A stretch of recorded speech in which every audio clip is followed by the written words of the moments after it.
नमस्कार मित्रांनो, स्वागत आहे तुमचं पुन्हा एकदा आपल्या एका नवीन व्हिडिओमध्ये. मित्रांनो, आजचा व्हिडिओ जो असणार आहे तो आपल्याला खूप उपयुक्त असणार आहे, कारण की या व्हिडिओमुळे तुमचा नक्कीच फायदा होणार आहे.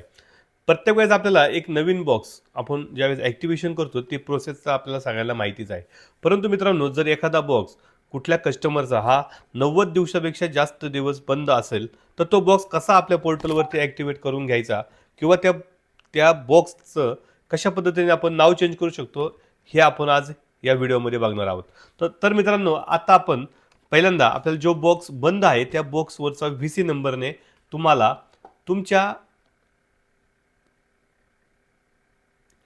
पेच्या अकाउंटवरती तुम्हाला तो बॉक्स सेल्समध्ये जाऊन कस्टमर सेल्समध्ये जाऊन तुम्हाला कस्टमर पेमेंटवरती यायचं आहे.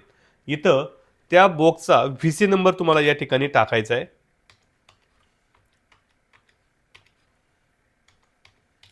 तर मित्रांनो, हा नंबर तुम्ही टाकल्यानंतर इंटर मारल्यानंतर तुम्हाला हा बॉक्स किती दिवस झाले बंद आहे तो तुम्हाला या ठिकाणी दाखवतोय. तर तुम्ही इथं बघू शकताय, हा जो बॉक्स आहे हा 122 दिवसापासून डिॲक्टिव्हेट आहे, म्हणजे बंद आहे. म्हणजे हा बॉक्स आपण आपल्या पोर्टलवरती घेण्यासाठी तयार आहे. हा बॉक्स आपण आपल्या पोर्टलवरती घेऊ शकतो. तर मित्रांनो, ही तुमची बेसिक तुम्हाला लक्षात आलं की हा बॉक्स तर 90 दिवसापेक्षा जास्त दिवस बंद आहे, म्हणजे हा बॉक्स आपण आपल्या डीलर आय डीवरती घेऊ शकतो. यानंतर तुम्हाला दुसरी प्रोसेस करायची आहे. तुम्हाला जायचं आहे तुमच्या फोनिक्सच्या अकाउंटवरती आणि फोनिक्सच्या पोर्टलवरती गेल्यानंतर तुम्हाला युटिलिटीमध्ये जाऊन या ठिकाणी पाहू शकताय विन बॅक, यावरती तुम्हाला क्लिक करायचं आहे आणि इथे तुम्हाला त्या बॉक्सचा नंबर या ठिकाणी टाकायचा आहे, जो बॉक्स बंद आहे तो. त्यासाठी मी इथं एक सॅम्पल म्हणून एक बॉक्सचा नंबर टाकतोय. तर अशा पद्धतीने मी हा व्ही-सी नंबर तुम्हाला इथं टाकल्यानंतर तुम्ही इथं सर्च करायचं आहे.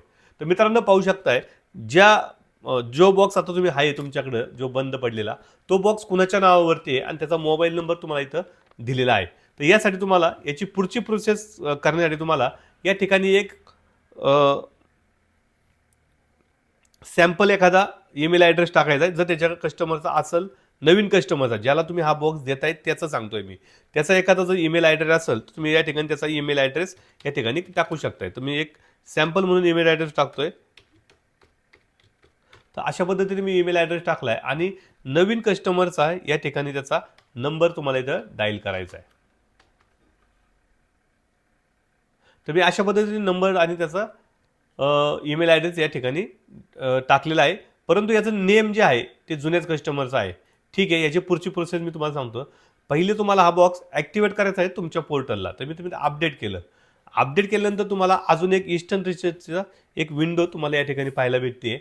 या ठिकाणी तुम्हाला सेम आपण ज्या पद्धतीने नवीन बॉक्स ॲक्टिव्हेशन करतो सेम तीच प्रोसेस इथं वापरायची आहे. मी तर याला 147चं पॅक टाकत आहे आणि इथं त्याचा माझा इझी पेचा पासवर्ड इथं मी टाकून तो सबमिट करतोय. तर मी सबमिट केल्यानंतर आता मी सध्या फक्त तुम्हाला दाखवतोय म्हणून मी पूर्ण माहिती बरोबर टाकलेली आहे. तर सबमिट केल्यानंतर या ठिकाणी तुम्हाला तो बॉक्स सेम ॲक्टिव्हेशन सक्सेसफुल आहे म्हणून असा एक मेसेज येईल आणि अशा पद्धतीने तो बॉक्स तुमचा ॲक्टिव्ह होऊन जाईल. आता तो बॉक्स ॲक्टिव्ह झाल्यानंतर तुम्हाला काय करायचं आहे, पुन्हा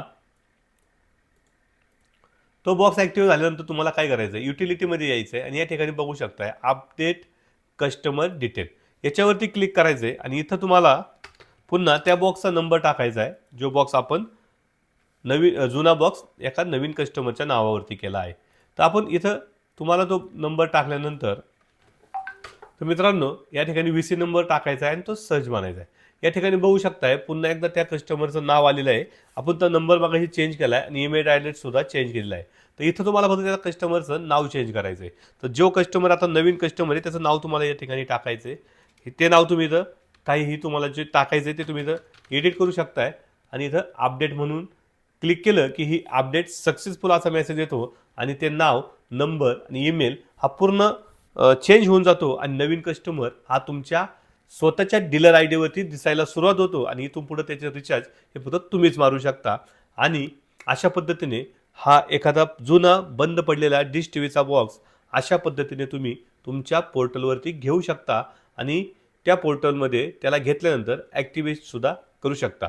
तर मित्रांनो, हा व्हिडिओ जर तुम्हाला समजला असेल किंवा व्हिडिओ आवडला असेल आणि हा तुमचा जर उपयोगाचा ठरत असेल तर नक्कीच या व्हिडिओला लाईक करा, शेअर करा, तसेच आपल्या या अनबॉक्सिंग विथ दत्ता या चॅनलला सबस्क्राईब करायला विसरू नका.